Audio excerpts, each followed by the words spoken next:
All right, this week on the big show.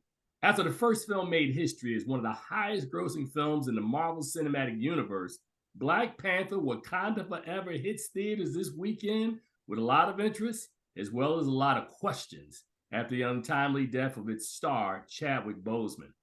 Charles Kirkland Jr. and I will spend the next hour discussing the film and reviewing it all on the latest episode of Keeping It Real with FilmGordon. Ladies and gentlemen, we going to Wakanda. All right, welcome to the latest episode of Keeping It Real with FilmGordon. I am Tim Gordon. I am joined by Charles Kirkland Jr. And let me tell you what we did for you this week, right? And it would have been better if we had done the show earlier this week. Because Charles, when did we see the movie? Was it Wednesday, Tuesday, Wednesday, Monday? I don't know when we saw it.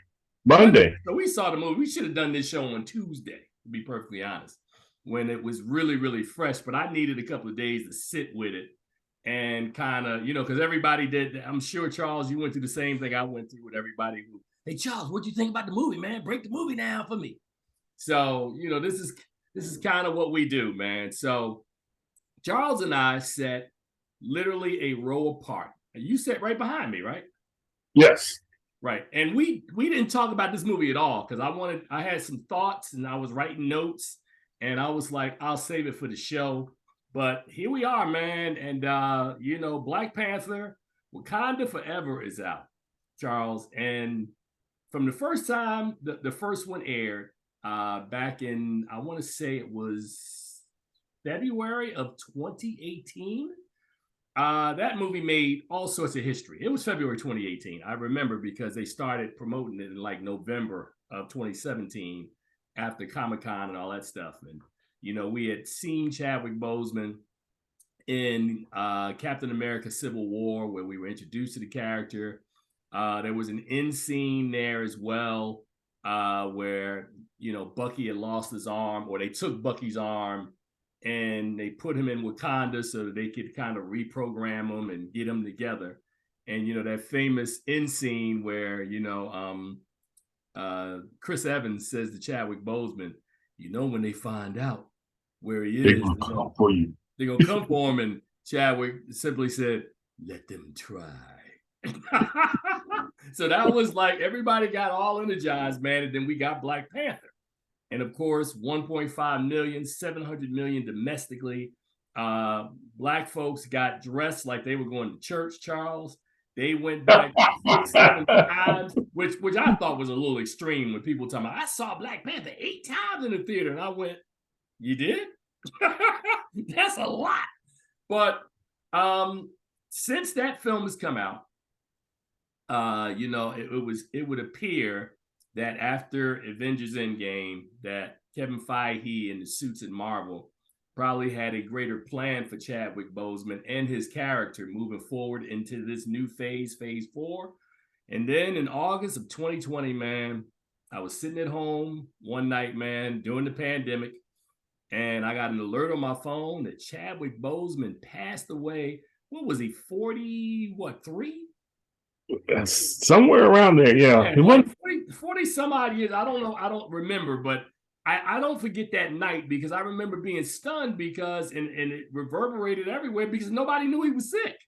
And he had been walking around for at least the last 4 years prior to that, going to chemo and dealing with cancer and making films like, of course, Black Panther and Marshall and 21 Bridges. And all this work, and you look at Ma Rainey's Black Bottom. Huh? Ma Rainey's Black Bottom. Ma Rainey's Black Bottom. So you look at those films now and you go, how did he do that? And how was he able, how was his team able to kind of, be this wall of secrecy that nobody knew? Like Ryan Coogler didn't know, Denzel Washington didn't know, Viola Davis. I mean, these are people that are working with him every day. Nobody knew. So to me, it's still one of the most heroic things that I think I ever heard.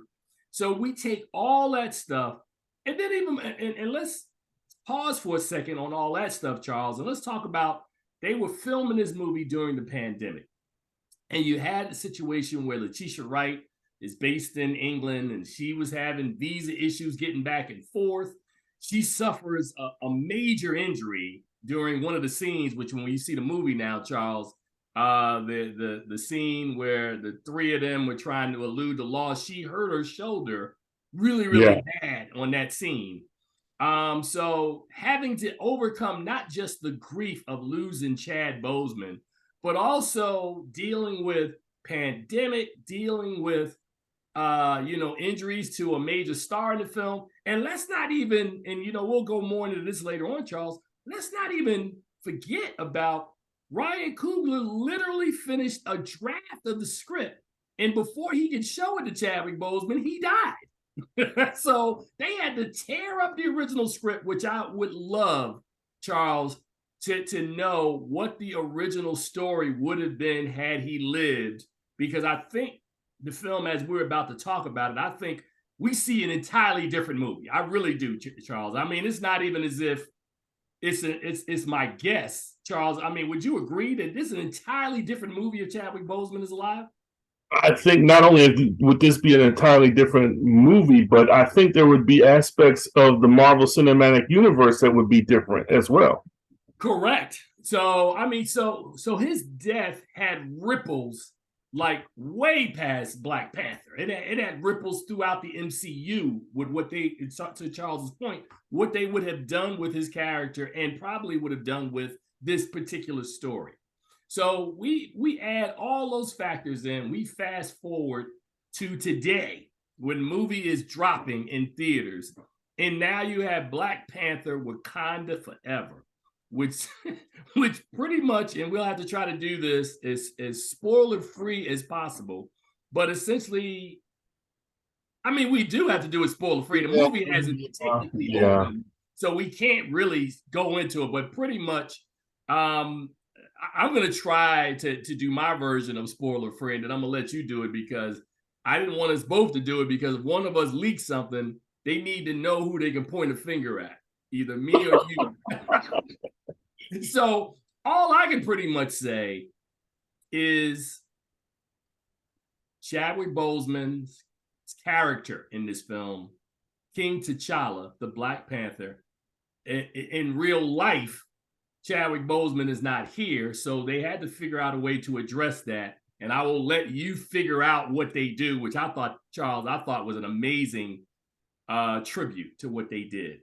The other issue that you have is now Wakanda is unprotected. It no longer has a Black Panther.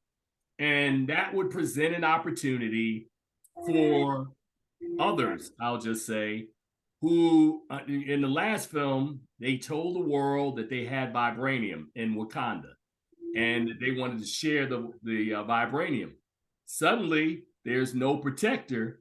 So Ryan Coogler and what is his name? Is it Joe Robert Cole have to now reconstruct this story without its main protector to tell the story of what happens when Wakanda is just kind of out there with nobody to protect it. And, I'm not going to say anything because I'm sure you've seen the trailers that there are some additional people that are introduced into this film along the way. And then in one of the worst reveals, we learn in the trailer who assumes the mantle of the Black Panther, which I'm not touching that.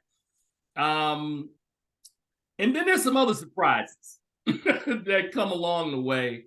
But Charles, I would essentially say that the first thing I thought about was that all those things that I explained to you, I thought that Ryan Coogler and his co-writer, I think it's what did I say his name was? Robert Cole, yeah. Right. I think they took chicken SHI, you know what, and made chicken salad out of it, man, because I mean, think about it. Thinking about the circumstances of what you had to do in order to tell this story, I thought it was extremely difficult, right? And I don't even think, and correct me if I'm wrong, because I know you're more of, your background is steeped in the comics. I don't know if there's a precedence like, is there ever a situation in the comics where T'Challa dies and somebody else has assumed the mantle as Black Panther in the comics? Yes, actually, this is a story straight out of the comic books. I mean, well, Wow, this really? that happened in the comic books. Yeah, there was a time when T'Challa was dead, and he was succeeded by another person as the new Black Panther, and they pretty much did the same thing. If you read the comic books, then you know who the replacement is So in the wait a movie. minute. So did it follow the storyline of what we just watched? No, this is this. Well, in the essence of who replaced, Right, yes. I get that part, but I'm saying it wasn't about another nation and any of that stuff coming, right? No, that's they created this for this film. Okay. I just wanted to say, man. So But it was the whole time I'm T'Challa watching it. Go ahead, died Charles. in the books, and he was replaced by the same person that he was replaced in the movie. So yeah, they didn't stray too far from the comic books in that aspect. Okay, Charles. So I've said my piece, right? So I'm going to step to the side. What were your overall? Not necessarily because we're going to review it later on, but all of the backstory, everything that we're talking about now, which leads us to the 30th film in the Marvel Cinematic Universe, which is Wakanda Forever, Black Panther, Wakanda Forever. What was your anticipation, or what were you thinking about before the lights went down and this film started playing, screening for us? Okay, so the first thought was, man, this movie is 2 hours and 40 some minutes long. I want to see how they're going to integrate all of this stuff. First, you got to introduce, you got to talk about the death of Chadwick Boseman, somehow they've got to address that. Then you got The death of King T'Challa. King T'Challa, yes.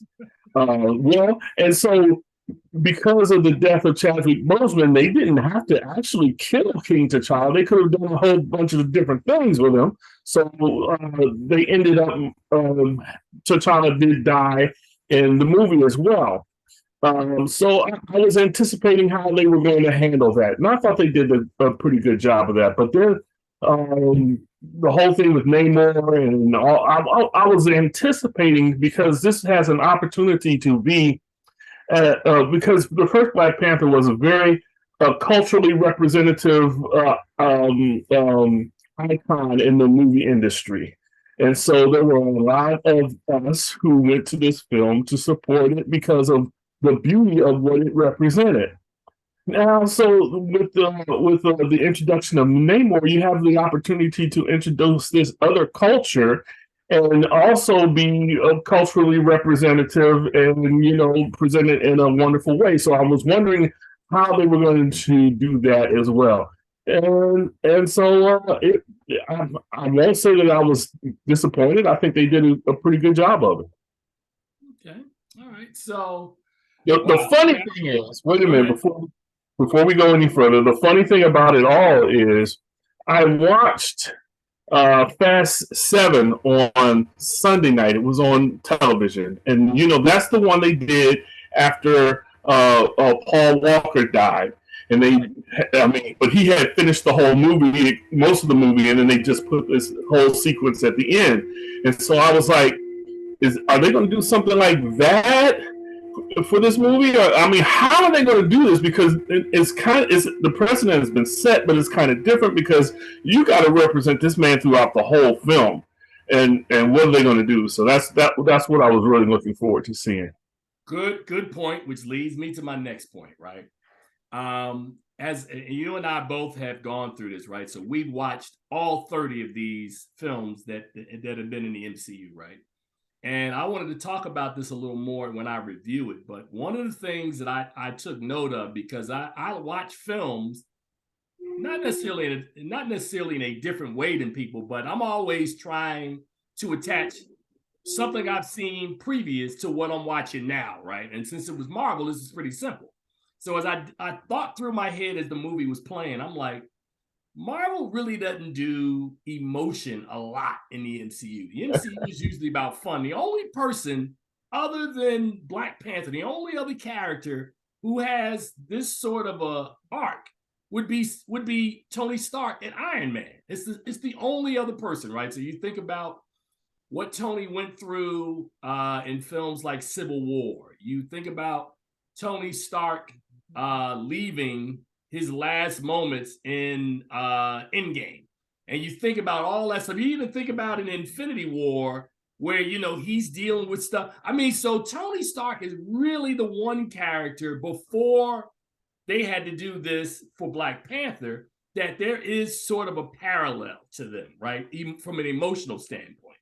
And I remember sitting in the theater watching. There were two movies or two scenes that I think speak to a lot of what Tony Stark had become so synonymous with the Avengers, right? So, of course, Captain America is kind of the leader, but Tony Stark is kind of like the heart and soul of the Avengers. He's the smart one. He's the one with all the money. He's got the sense of humor. Robert Downey Jr. fits the character so well, much in the same way that Chadwick Boseman fits Black Panther like a glove. And, when we find out, the pain of him discovering what happens to his parents, him having to fight arguably like his best friend in the MCU, like in the Avengers, him and Captain America, as Captain America is trying to defend his friend Bucky or the Winter Soldier from Tony, and this violent back and forth, which became a little uncomfortable, Charles, to watch. And I remember being at the screening going, like, dang, nobody wants to see mom and dad fight like this, man. These guys were like going at it. And then you think about the reconciliation that comes in Endgame, and then of course Tony Stark's demise and that really kind of funeral scene they had, which almost got me because I was sitting there like, woo. And to watch all the different people. Tim, come on, man. I saw you drop a couple. You dropped a couple. Come on, man. I'm just saying. So, which leads me back to a conversation that was had after you left, Charles, which I found to be very interesting, because you've already talked about how they have to honor King T'Challa, and somebody said, like, nobody showed up for the funeral. Like, there was like Captain America wasn't there. Like, Bucky, really, Bucky couldn't have been there. You were in Wakanda. Come on, man. The Falcon, nobody, none of the black superheroes can show up and represent. Nobody. It's a sacred Wakandan ceremony. That's why it didn't. It's a sacred Wakanda ceremony, but I also think it was also sacred because they would have had to pay some additional salaries to get some people to come in to do. I mean, because you could have got some folks, 4 or 5 people to come in and kind of represent the Avengers. Like you couldn't have got Bruce Banner to be in Wakanda. You couldn't have got. I mean, Captain America's gone. I guess Captain America, Tony Stark. Damn, Black Widow, all of them are gone. Who could have come? Captain America's still alive. Captain America is still alive. So you saying old Captain America could have showed up? Old Cap could have been there. Like you said, the Winter Soldier could have been there. The new Cap could have been there. So, I mean, I found it very odd that there was not a representation from the super King T'Challa. Yeah, wow. For T'Challa, the Black Panther. That was a very heated discussion that went on, and I was like, you know what? I didn't think about that, but yeah, that's a legitimate point that nobody thinks. I didn't have to have that conversation with you guys because I had it with my wife on the way home from the movie. Nobody showed up for this. Everybody. So I thought that despite the fact that we don't see Marvel deal with emotion well, I thought for what they did, I thought they did a really good job. But here, and now I guess we can get into review land here, because here's my issue, right? Everybody kept asking me after I saw the film, hey, what did you think about the film? And I said, and same thing I'm going to tell you guys, the audience right now. I just thought it was a very different Marvel movie, right? Because it's probably, Charles, and let me think about this, give me a second. Let me just kind of go through my mind of all the Marvel movies that I've seen.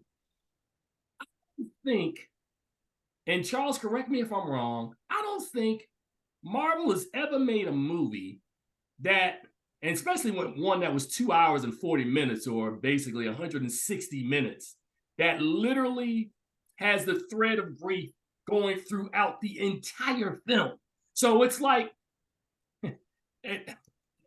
I don't want to say it, Charles. Look, it's bad enough that we had to see it, and then it gets reinforced later in the movie, and I'm like, come on, man, like, dude, we were already down, man, like, really? So, which I didn't understand that decision either. I don't know, Charles, whether it was a contract issue, if they were like, like the person came and said, I don't want to do another film, so they was like, we'll take care of you in this one.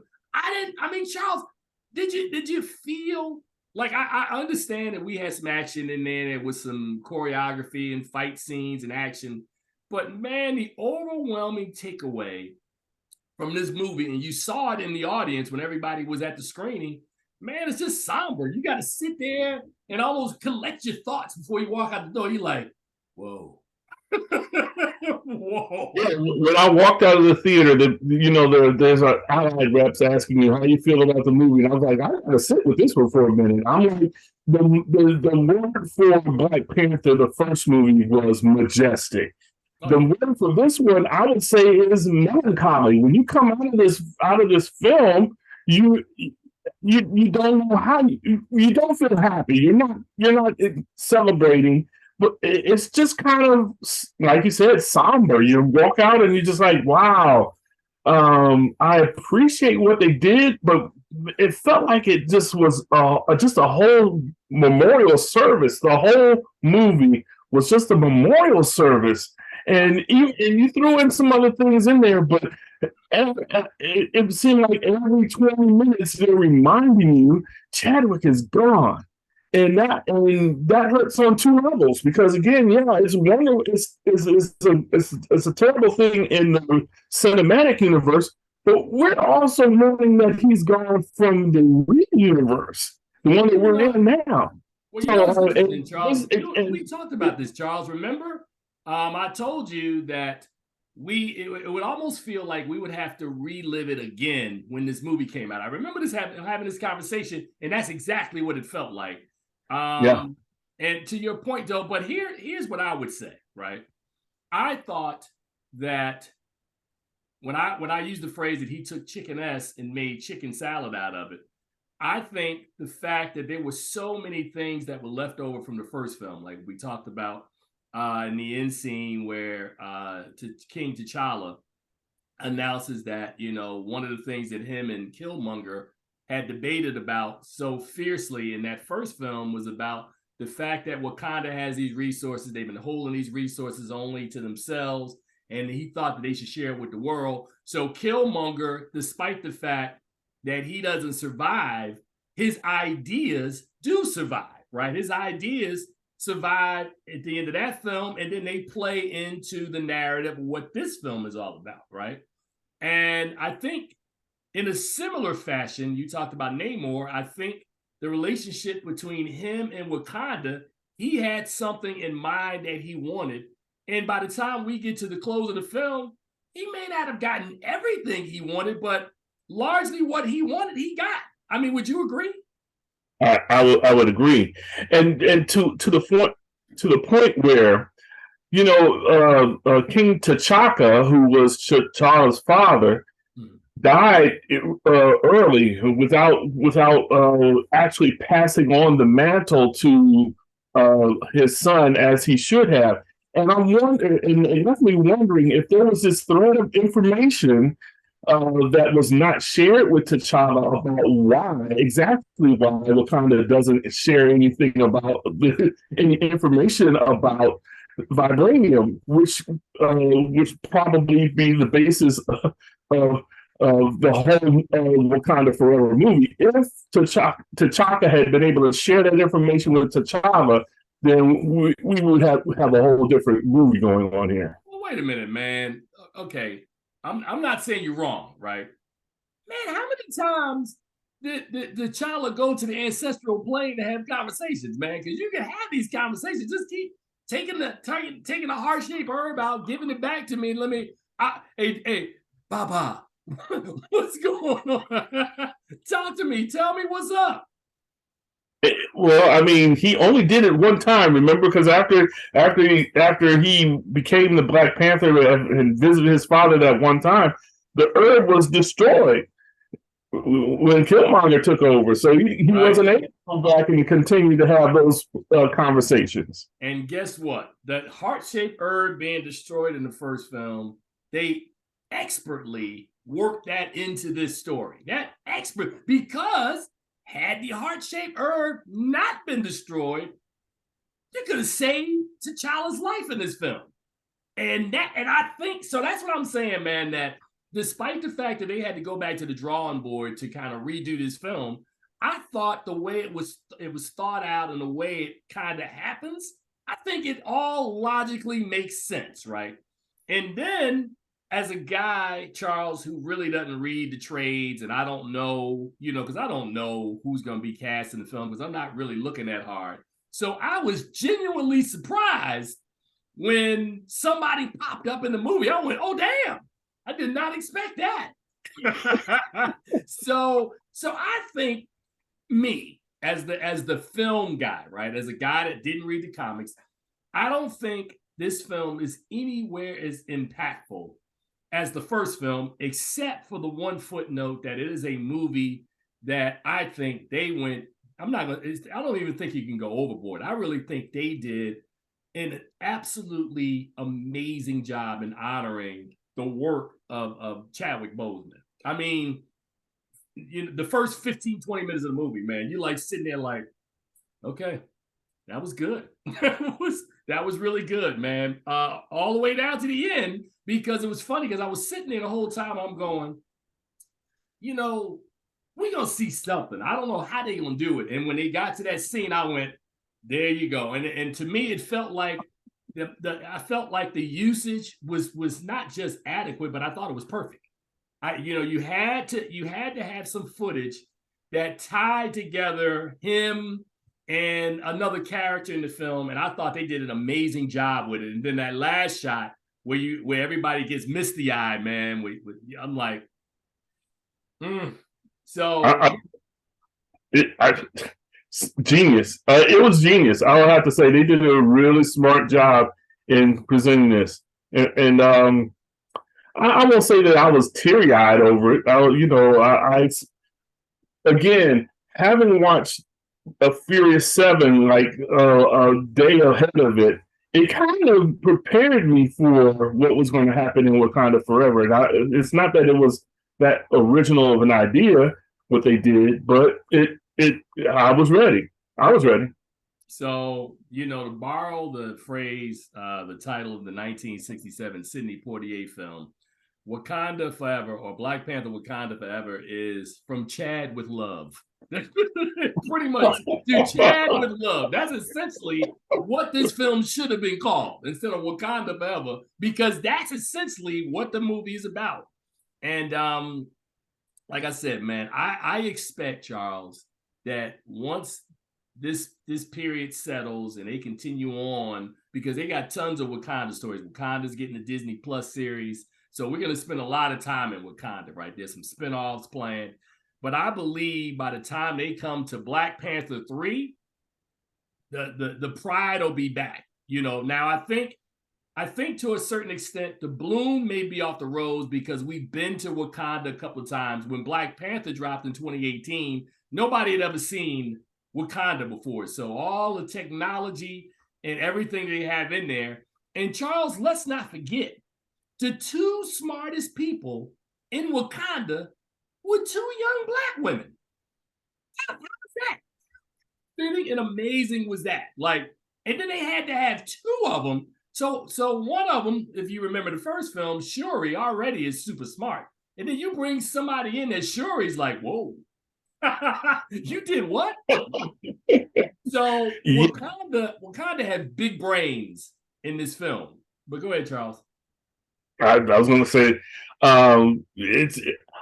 you said when we get to Black Panther 3, I don't know if I kind of count Black Panther Wakanda Forever as Black Panther 3 because you have the prequel to all of them, which is The Woman King. So I just count that as a part of the whole saga. Well, it's interesting, man. I had a conversation with the nominating chairperson for the Black Reel Awards, Cordell Martin, and we're going to be announcing nominations in about a month.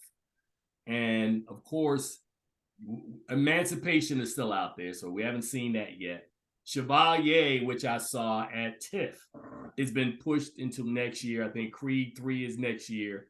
Yeah. So I think with Devotion coming out in a couple of weeks, we're almost there, Charles. And I can't wait to figure out, because I realized that Letitia Wright, Denai Guerrera, Lupita Nyong'o, Angela Bassett, Dominique Thorne are all going to be in contention, right? As well as Viola Davis and Lashana Lynch and Thuso. How do you pronounce the last name? Mbendu? Maybe no, I don't know. Yeah, so along with Gabrielle Union from The Inspection, Keke Palmer from Nope. Danielle Deadweiler from Till. Oh yeah. Am I missing anybody? Is Regina Hall even in the conversation for Honk for Jesus Save Your Soul? Or for Master? I don't know. Or for the Master. And then there's the young lady whose name slips my mind, who's starring in I Want to Dance with Somebody, the Whitney Houston story. Man, that actor, that actress and supporting actress category is literally going to be, it's going to be Top Gun. It's going to be the best of the best, man.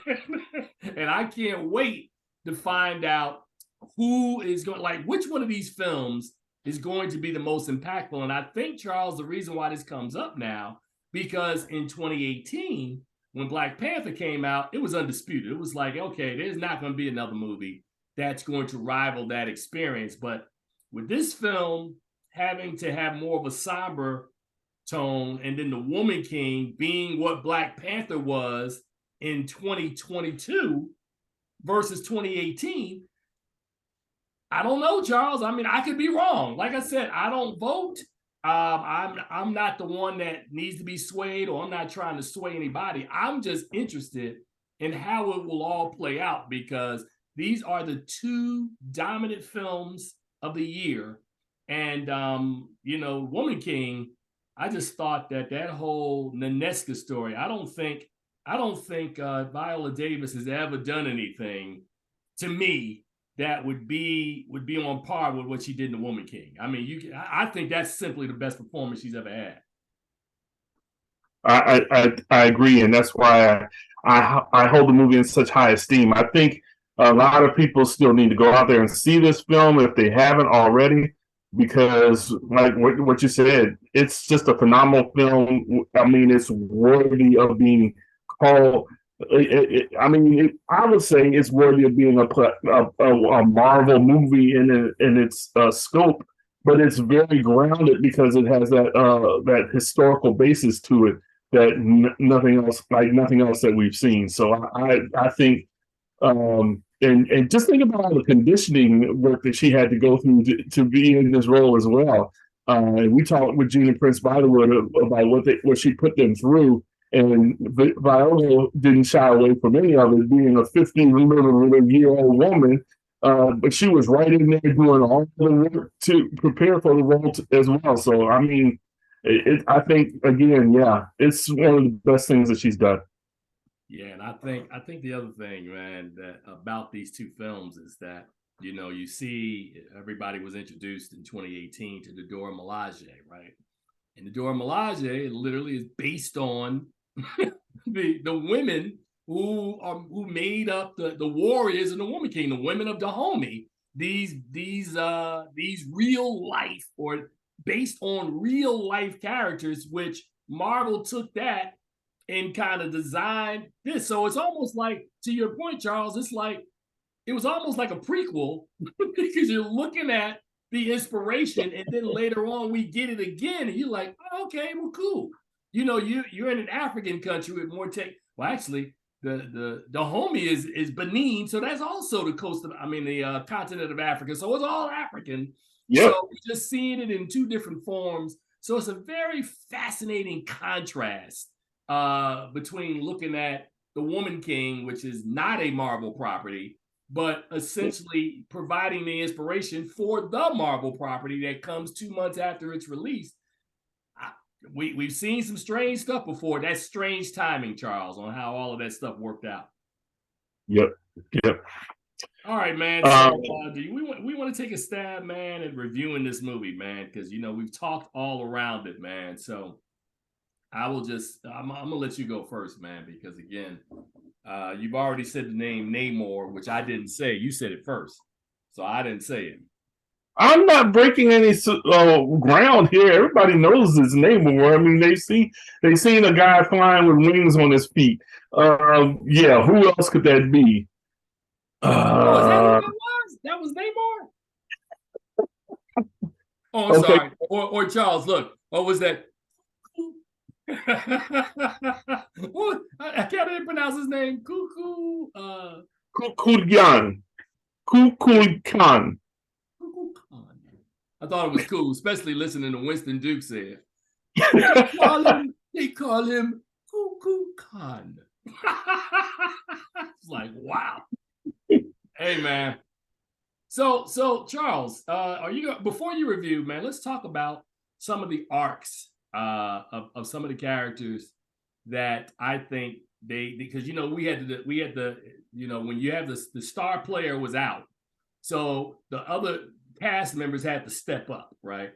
And I think Winston Duke was one of those guys. Lord M'Baku, that he is my favorite character, man. And I believe they set something up, Charles. I don't know if you caught it. With Lord M'Baku, I'm like, interesting.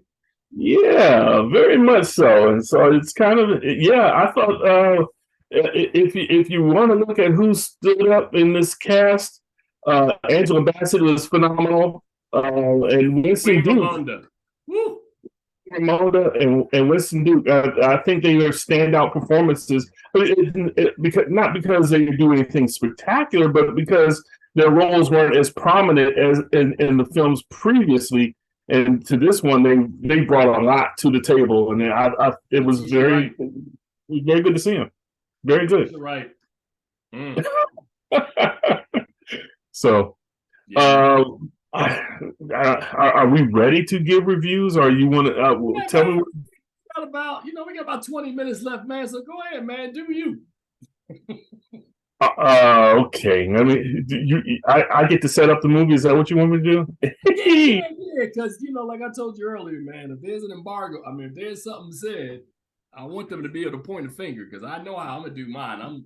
I'm tap dancing over here. I'm like, okay, Black Panther, Wakanda Forever. Oh, you want me to do the setup for you? I can do the setup. That's what I just asked you. You want me to set it up? Go ahead and set it up. It's your show. Set up, man. So hold on a second. I'm not gonna leave you out there, man. I might try to set you up, but I'm not gonna leave you out there having to do the introduction and that. So pretty much. All right. So here we go. All right. No, I don't want to do it that way. I'll do it this way. Okay. Black Panther is sorry about that. That's the wrong movie. That's the first movie. You don't want the first movie, Charles. You want the second movie. And you can tell we're just doing it wasn't like this was even like we planned the show to do this, but I wanted to make sure that Charles, this thing is already up to $59 million, man. Yeah. Yeah, so I told you it feels like a $200 million film to me, man. But I don't think it's going to have I'll talk about that a little bit. All right, so here we go, Charles. You ready?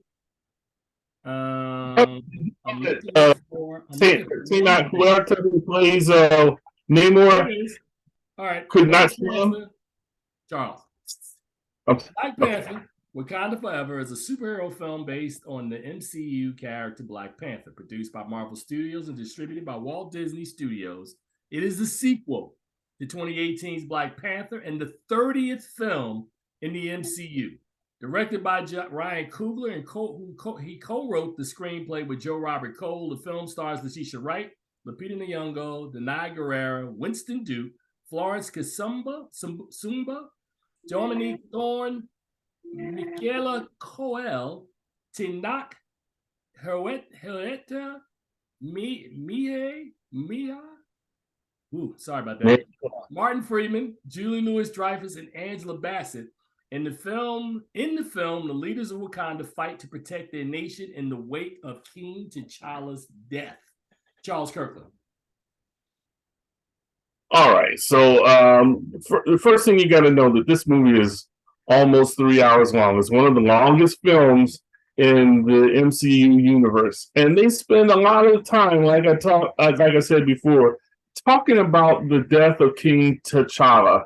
The opening, from the opening scenes to the closing scene, is all dedicated to the death of King T'Challa. They do a great job of introducing Namor's kingdom and paralleling it very well with Wakanda in some interesting ways, which I don't want to divulge because that's a major plot issue.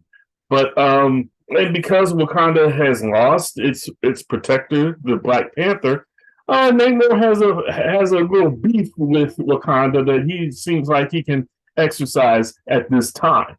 So Tenoch Huerta, who plays Namor, is very good in the role, very convincing, and brings a lot to the light, including the fact that he is a mutant, which, if you are a comic book fan, he is credited in the comic books as being the world's first mutant. And so they also brought that to the screen, which was kind of cool. I am spoiling that a little bit, but, that means it can lead to other things. Performances by Angela Bassett and Winston Duke are phenomenal because, like I said before, they didn't have as big roles as in the first film. And so in this film, they really exercised themselves. They worked those roles out quite well, to a point where I was like, yeah, I can see where, yeah, you did that thing. And I'd like to see what they're going to do with M'Baku in future episodes. Now, I'm not gonna shock anyone. There is a new Black Panther, otherwise the movie wouldn't be called Black Panther or Wakanda Forever. There is a new Black Panther, and I'm not gonna say who it is because a lot of people already know, and I'm not going to confirm suspicions or whatever, but there is a new Black Panther. How they get to having a new Black Panther is miraculous. So I'll say I was impressed. They like Tim has said before, they really put together a story that was moving and melancholy at the same time. You're going to spend a lot of time mourning the death of T'Challa and Chadwick Boseman at the same time. And by the time you get out of the theater, you may be a little emotionally drained, so that you don't know where you're going with this film. So, or what's next for the Black Panther. So I thought it was a very good movie. I'm not going to say it's as good as the first one, because it isn't. I think they spent way too much time in the melancholy and the sadness, and it's really a divergence from the Marvel formula that we're used to, because usually they throw in a joke, some sadness, and then throw in a joke to clean it up, and then by the time you're finished, you're happy and just trotting out the studio. They didn't do that this time. Which is funny because we talked last episode about this formula that Marvel has. And I'm encouraged to see how Coogler has strayed from the formula and actually put his self into this film in a way that not too many other directors can or have been able to do in the Marvel universe. So, having said all of that, if I were to give, should I give a grade or just wait until you finish yours? I got a grade. I mean, go ahead. Okay. Go ahead and give me a grade. I give Black Panther a B+. I think it was really well done. I think it was really smartly created. If you're a comic book fan, there's some things in there that you'll just be ecstatic over. Again, versus after you get out, you're going to have to sit with it for a while to come to grips with what you've seen, which I think is a powerful thing in a movie. If it stays with you after you've left the theater, then it's pretty much a good film, and I really enjoyed it. And I miss Chadwick Boseman, so B plus.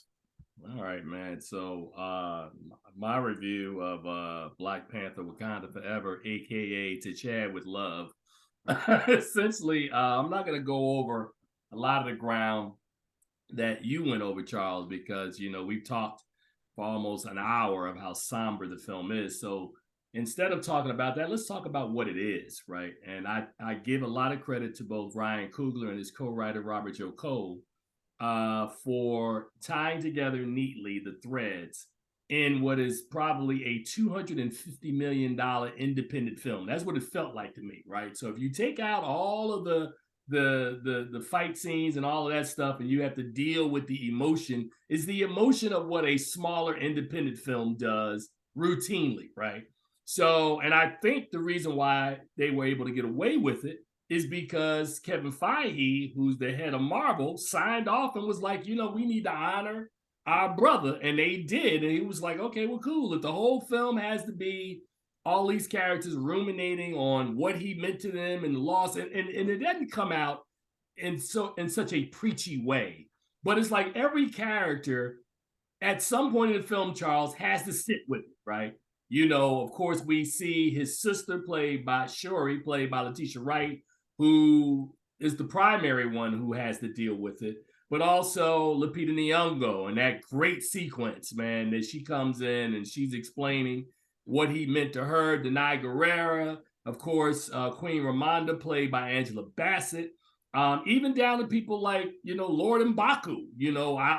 I'm here for your brother. Your brother made me promise. So every character has to sit with what occurred with King T'Challa, and that's okay, right? Because like I said, I think to me, it feels like it's a one-off on what they did, and I fully expect that they will go back to the formula in the subsequent films. They're gonna make a third Black Panther film. Don't act as if this is it.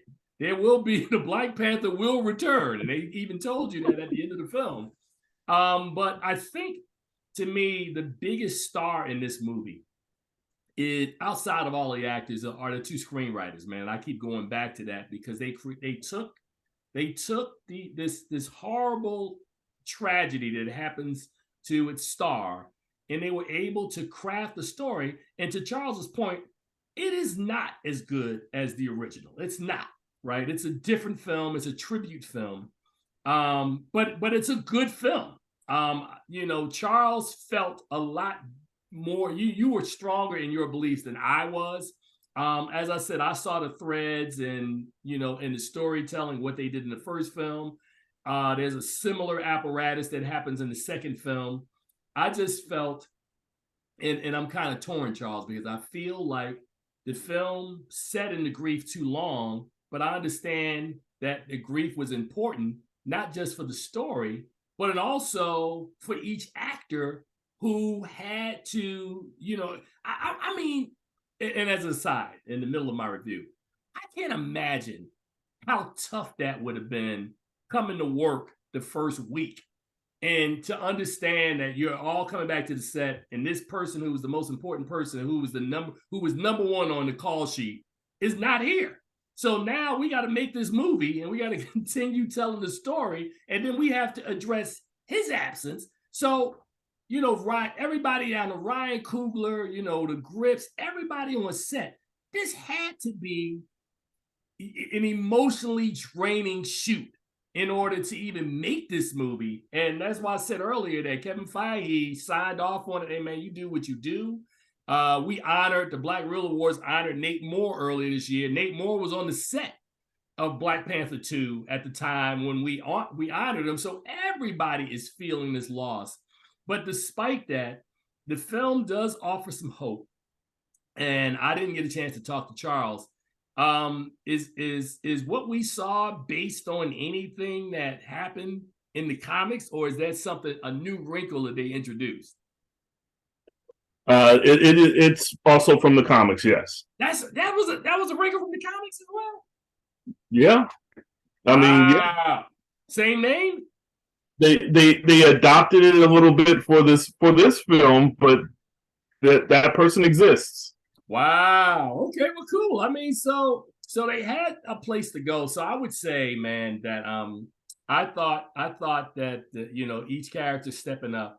The fact that now Namor is in the universe, and Namor.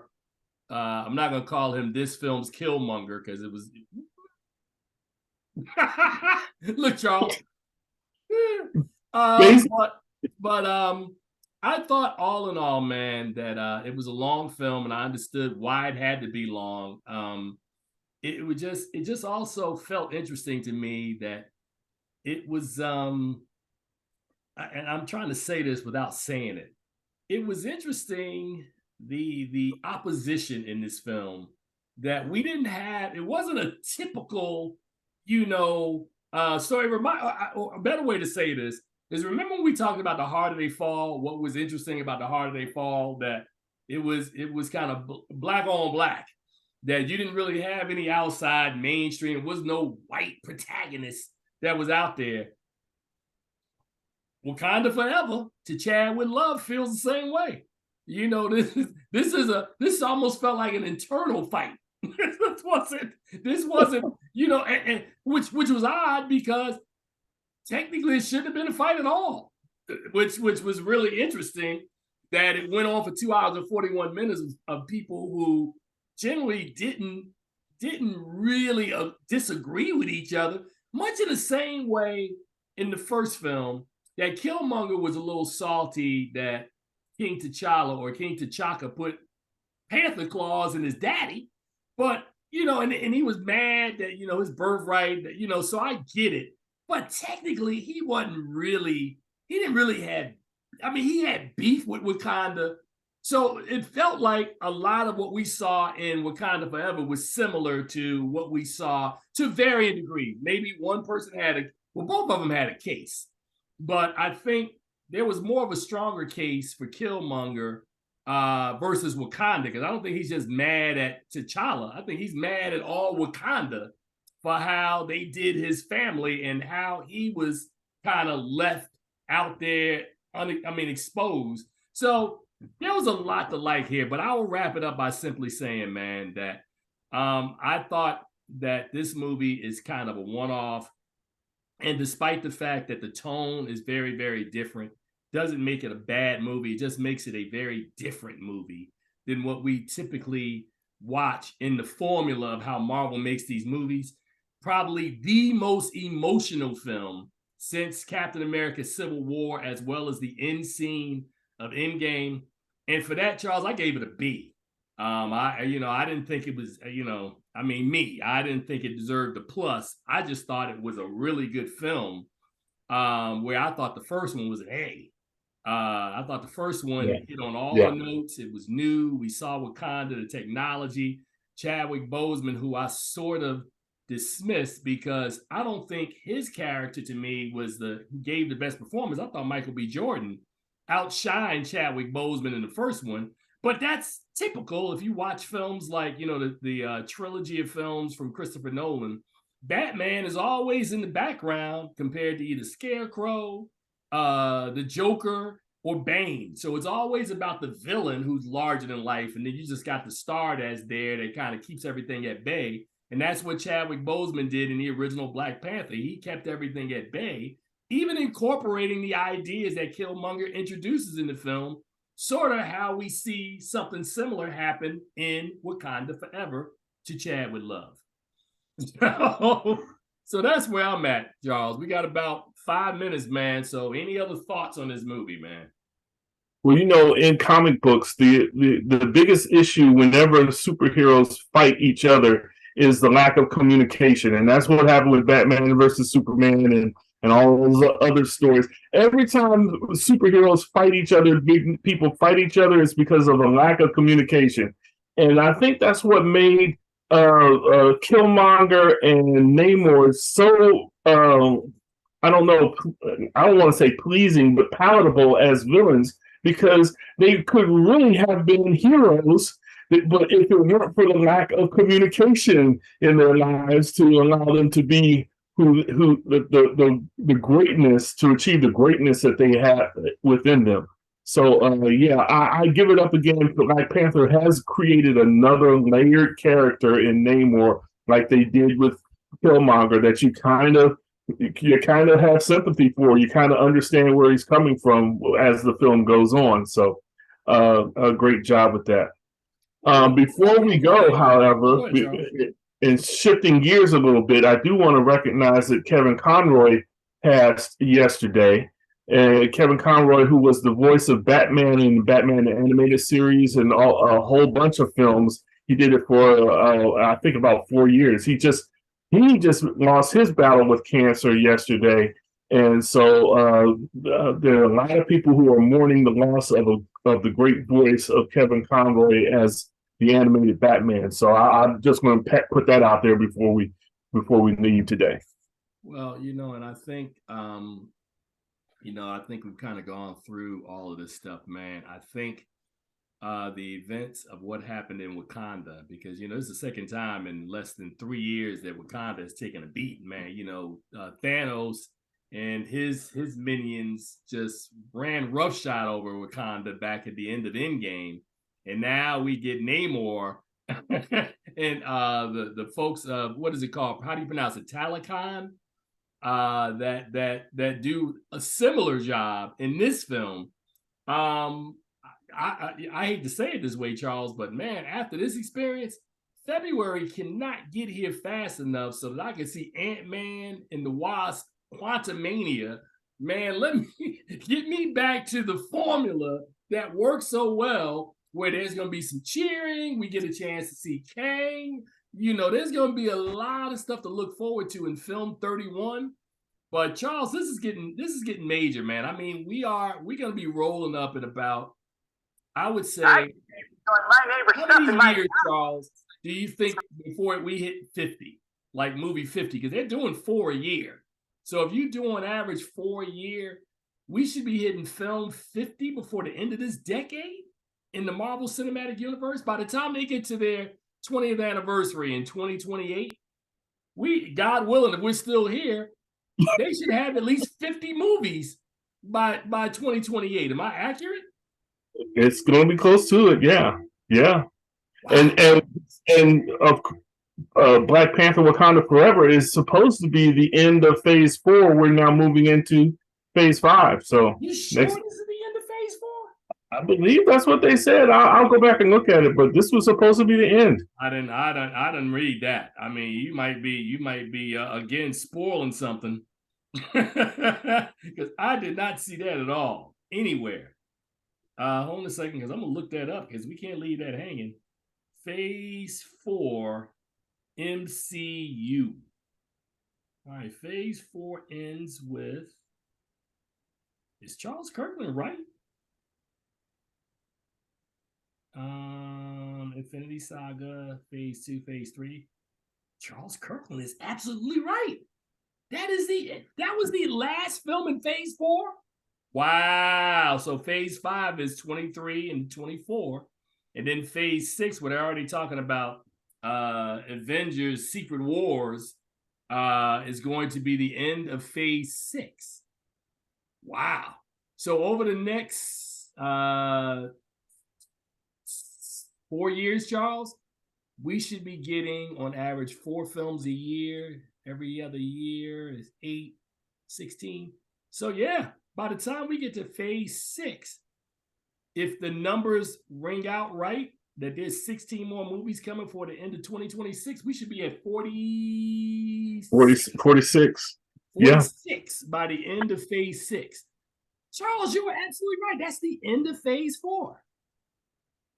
Not a good phase. I'm just telling you straight up, man. You know what I mean?